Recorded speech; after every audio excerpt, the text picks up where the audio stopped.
So, in the previous class, we discussed about the classifications of systems, static and dynamic systems, causal and non-causal, and linear and non-linear systems. In this class, let us discuss about the other classifications. That is, the first classification is time invariant and time variant systems. Time invariant and time variant systems. A discrete system is said to be time invariant if the input and output characteristics do not change with time.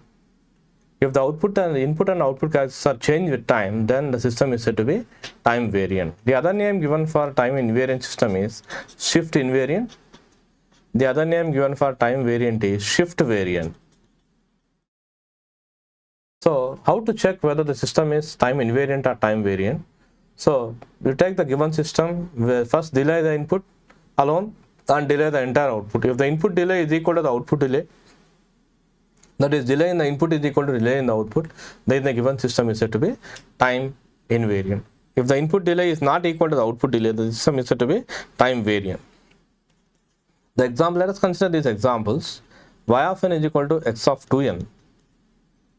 Second example is y of n is equal to n into x of n. And the third example is y of n is equal to cos of x of n. Let us consider these examples. So first let us take this example, y of n is equal to x of 2n. So first delay only the input sequence, they are getting x of 2n minus k by k units. And now delay the entire output, y of n minus k will be equal to x of 2 times n minus k. So which will be x of 2n minus 2k. So since y of n comma k, the delay in the input is not equal to y of n minus k delay in the output, the given system is time variant system. Time variant system. Take the second example, y of n comma k, obtain the delay in the input, that is n into x of n minus k. Now you delay the entire output, y of n minus k is equal to n minus k times x of n minus k. So since y of n comma k is not equal to y of n minus k, also this here the system is a time variant system. Third system is y of n is equal to cos of x of n. That is, first you obtain y of n comma k, that is equal to cos of x of n minus k. Now delay the entire output, y of n minus k is equal to cos of x of n minus k. Now clearly the delay in the output is equal to delay in the input. So the given system is a time variant system, invariant system. Like that you can check whether the given system is a time invariant or time variant system. Now coming to the next classification of this particular system. So this other system is a LTI system. LTI system stands for linear time invariant system. Linear time invariant system. The system is said to be linear time invariant. It follows both the principles of linearity and time invariance.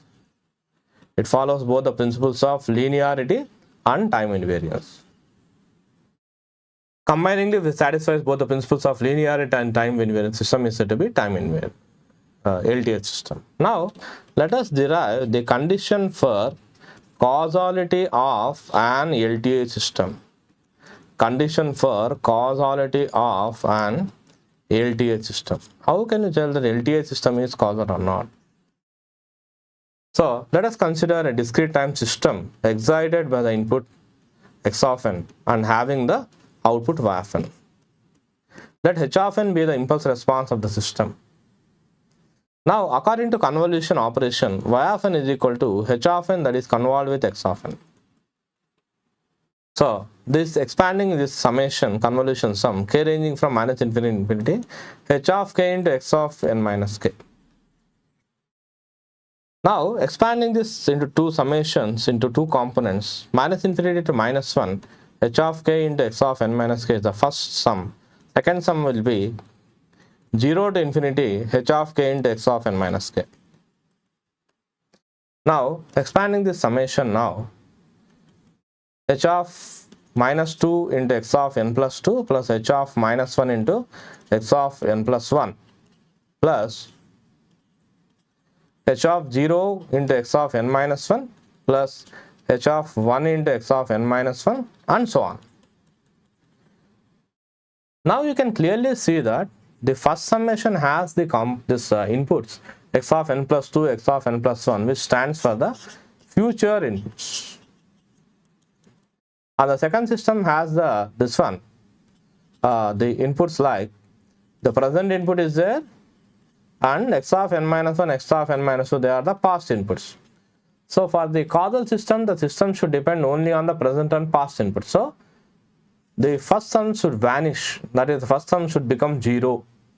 How can you tell that the first sum becomes 0? You cannot force the input to 0. The only condition that is there is the impulse response coefficients must be zeros. That is, h of minus 1, h of minus 2 coefficients must be zeros. In other words, h of n must be equal to 0 for n less than 0 for the causality of an LTH. That is, impulse response is 0 for negative values of n for the system to be causal. The examples are, let us consider the impulse responses. H of n is equal to 0.5 power n into u of n.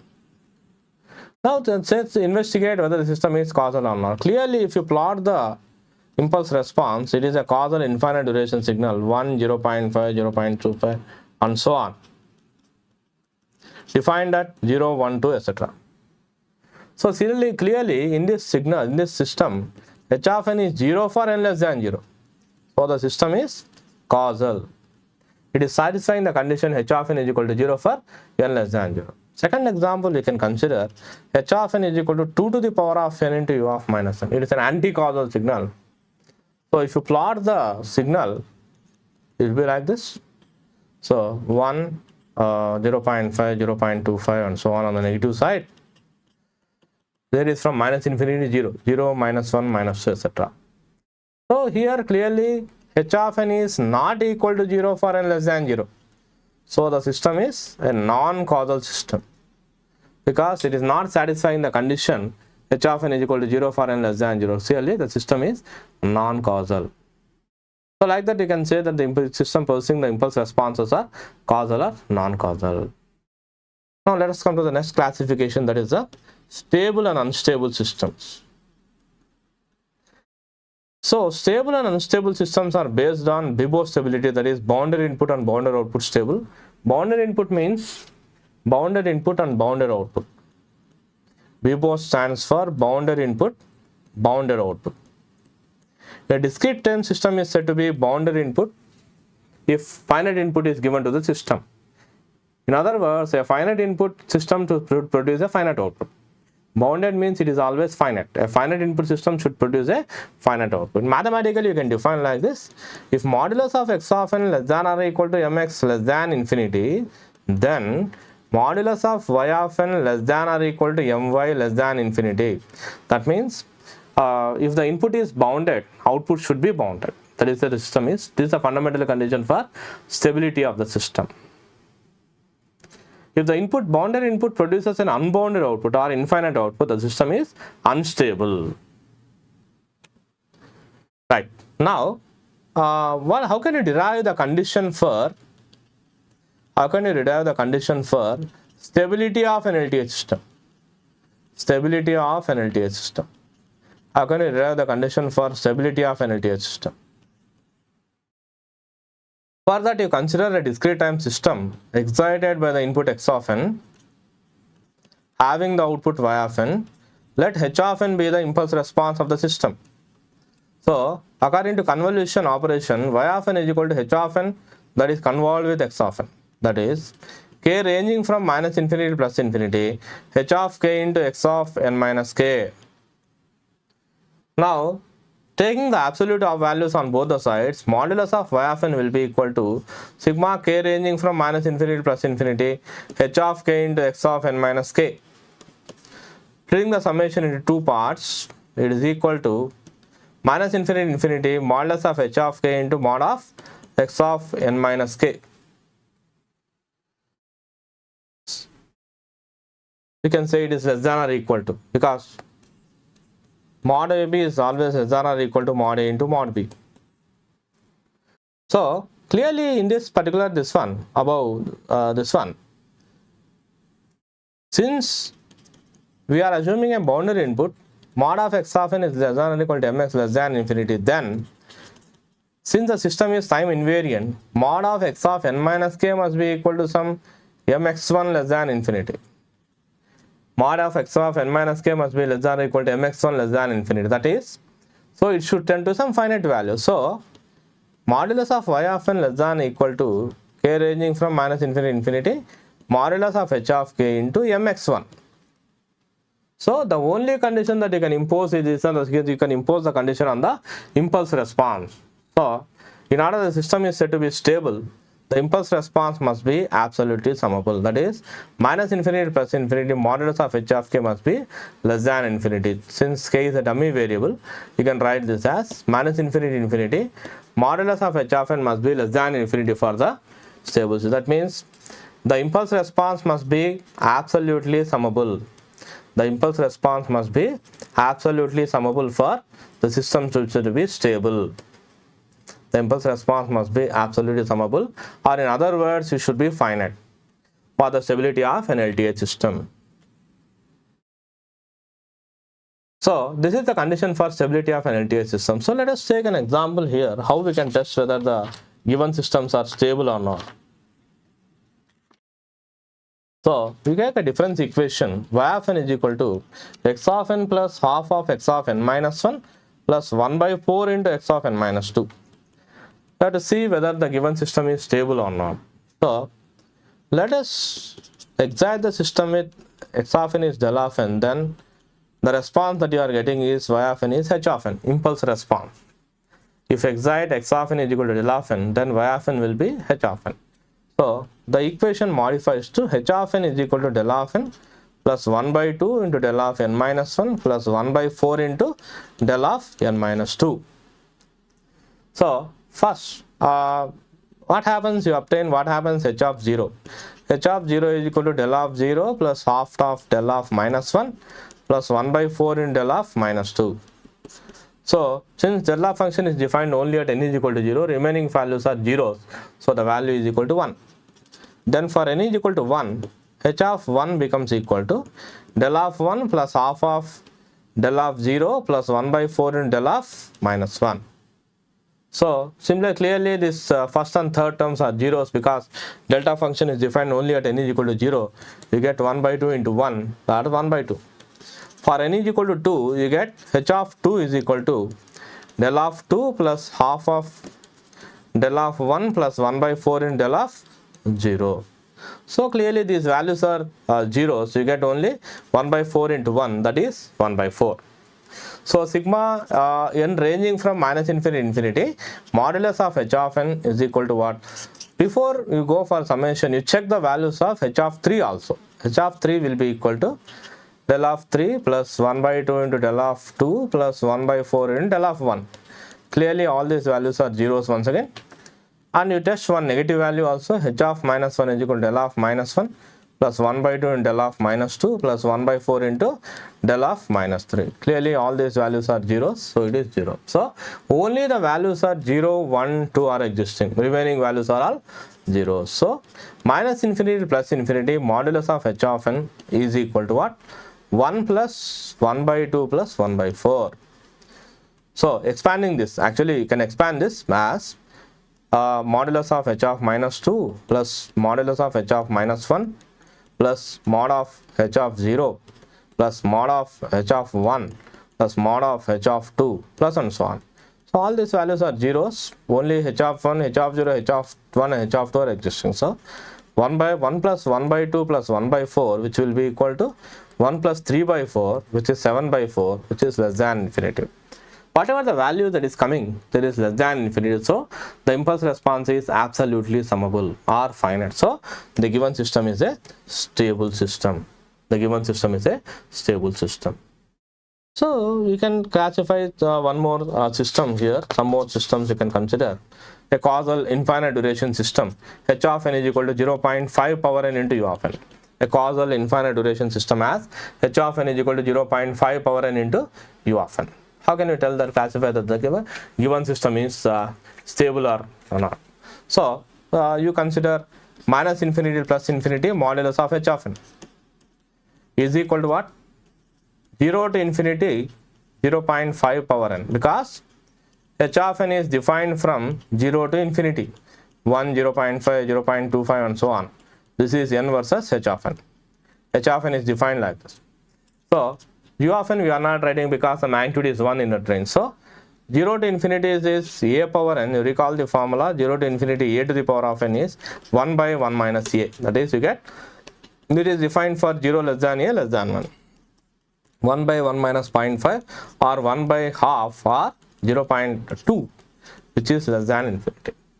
So whatever it is, the value is, the given system is stable because the impulse response is absolutely summable. Second example, you can consider h of n is equal to 2 to the power of n into u of minus n. How can you tell that the given system is stable or unstable? 2 to the power of n into u of minus n. So clearly the given system is an anti-causal system varying on the negative side. This is varying like this, 2 power n into u of minus n. So 1, 0.5, 0.25, it is varying on the negative side. If you take the summation from minus infinity to plus infinity, modulus of h of n, you get the range of summation as from minus infinity to 0 mod of h of n. That is minus infinity to 0, 2 power n, you get it. U of minus n we are not writing because the magnitude is 1. If you change the sign of the limits, then you get infinity to 0, 2 to the power of minus n. So the sign of limits is changed, sign of n must be changed. So this you can write it as 0 to infinity 2 to the power of minus n, which can be written as 0 to infinity half to the power of n. So once again you get it as 1 by 1 minus half or 2 less than infinity. So once again, since the impulse response is absolutely summable, the given system is stable. Since the given response is, impulse response is absolutely summable, the given system is stable. Next example, you can consider h of n is equal to e to the power of 2n into u of n minus 1. E to the power of 2n is an exponential, growing exponential sequence. Whenever it gets multiplied with u of n minus 1, the graph will be like this, n versus h of n. Okay, you get n equal to 0, you won't get it because the graph, the plot itself starts from n is equal to 1 because you are multiplying with u of n minus 1. So at this one you get e square. At n is equal to 1, at n is equal to 2, you get e to the power of, at n is equal to 1, you get e square, at n is equal to 2, you get e to the power of 4 and so on. So this is 1, 2, etc. This is the signal. So now we have to test whether the given system is, with this impulse response is stable or not. So minus infinity plus infinity modulus of h of n is equal to what? Minus infinity plus infinity modulus of h of n is equal to what? Is equal to, you get 1 to infinity because the system is defined from 1 to infinity. E to the power of 2n, you get it. U of n minus 1 we are not going to write because the magnitude is 1 in that range. So 1 to infinity e square whole to the power of n. So this is infinity because the value of e square is greater than, very much greater than 1. Because e is 2.71828. The value of e square is 2.7 whole square. So somewhere you get it as 7.3 or 7.4 approximately you may get it. So the value is clearly greater than 1. So you cannot apply the formula 1 by a by 1 minus a. Actually 1 to infinity a to the power of n is equal to a by 1 minus a for 0 less than a less than 1 only, because the condition is not being satisfied. You cannot apply the formula for a changes a by 1 minus a. So since the impulse response is not absolutely summable, the given system is unstable system. The given system is not a stable system. So like this you can give the examples for the given system is a stable or unstable system basing on this particular one. Right. Next thing is how can you the next this one is recursive or non-recursive system. The last classification of this one is recursive and non-recursive systems. Recursive and non-recursive system. So a system is a discrete time system is said to be recursive if y of n is a function of present inputs, past inputs and past outputs. Present input, past inputs and past outputs. The function of present inputs, past inputs and past outputs. So this is the present input. These are all past inputs. These are all past outputs. If it depends upon present input, past input and past output, the given system is recursive. A recursive system is always analogous to an IAR system. That means infinite impulse response system. Third unit we will be getting about the infinite impulse response designs, IR filter design, where all the systems is recursive in nature. That is, y of n is alpha times x of n plus beta times x of n minus 1 plus some gamma times y of n minus 1. So depending on the present input, past inputs and past outputs. So this system is a recursive system. But when you take a non-recursive system, the output is a function of the present inputs and past inputs alone, of n minus 1, x of n minus 2 and so on. So this is the present input,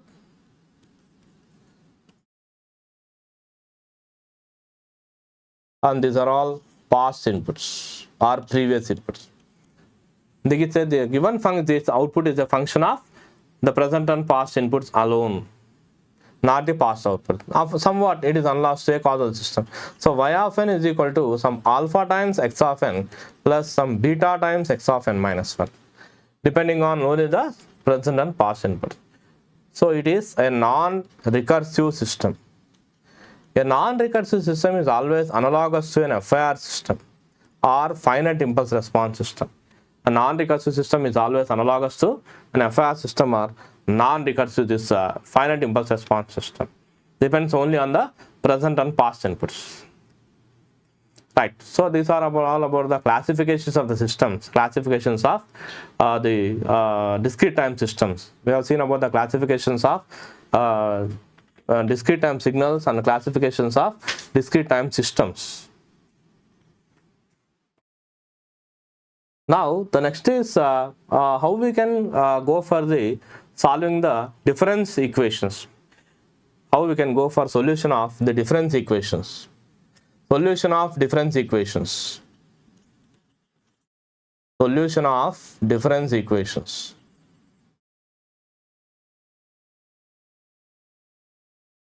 Solution of difference equations can be done using two approaches. One is the transform approach, the transform method. Second method is classical approach.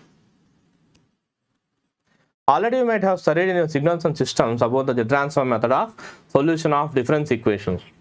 Always remember that continuous time systems are represented by differential equations, whereas discrete time systems are represented by difference equations, but not the differential equations. So a difference equation will be in this form: y of n is equal to some alpha times x of n plus beta times x of n minus 1 plus some gamma times y of n minus 1. Let us say it is in this form. So the method of finding out the impulse response or the step response, whatever it is. So suppose you are asked to find out the impulse response of the system using this system. So how do you can find out the impulse response? The best way is to find out the system function for this, to apply the jet transforms on both the sides. You get y of z is equal to alpha times x of z plus beta times z power minus 1 into x of z plus gamma times z power minus 1 into y of z. So because applying the time shifting property of this one, z transform of x of n minus 1 is equal to z power minus 1 into x of z. Z transform of y of n minus 1 is equal to z to the power of minus 1 into y of z. Applying the time shifting property for this. Z transform of x of n is we are assuming to be x of z, and z transform of y of n we are assuming to be y of z.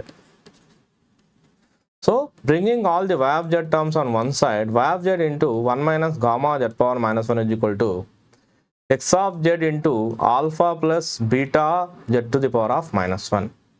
So the system function becomes a ratio of y of z by x of z becomes equal to h of z, becomes equal to alpha plus z power minus 1 divided by 1 minus gamma times z power minus 1. This is about the h of z. Now, how to find out the impulse response for the system? Impulse response is simply can be found out by h of n is equal to ijt of h of z. Inverse jet transform of is applied by applying the inverse jet transform of h of z, because the jet transform of h of n is nothing but equal to the system function.